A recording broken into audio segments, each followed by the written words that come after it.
Mugamba mutya abali ku channel yaffe eyitibwa Kyaiti YouTube channel yaffe. Olwo munnaffe eyaŋŋambye nti yaloose muganda we ng'afudde, waŋŋambye nti waloose ekirooto ekyo nti era kyakutiisizza nnyo nti waloose muganda wo ng'afudde, n'oŋŋamba nti watidde nnyo nti ne kaakati okyatidde.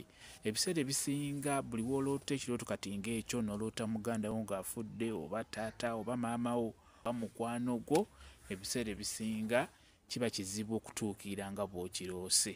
Ekyo nkikubuulira era toba na kutya. Ate n'ekirala ffe kye tumanyi, buli w'oloota omuntu ng'afudde, omuntu oyo gw'oba oloose ng'afudde, ebiseera ebisinga omuntu oyo gw'oba oloose abeera yalidde nnyo emmere nga yakkuse nnyo mu ekyo ekiro ky'obeera omulooteddemu. N'olwekyo buli w'oloota munno ng'afudde oba n'oloota omuntu yenna ng'omulaba afudde, ebiseera ebisinga toba na kutya, kiba tekijja kutuukira nga bw'okiroose. Kye nsobola okukubuulira. Kye nkusaba toba na kutya kwonna. Oyo gwe waloose ng'afudde tagenda kufa.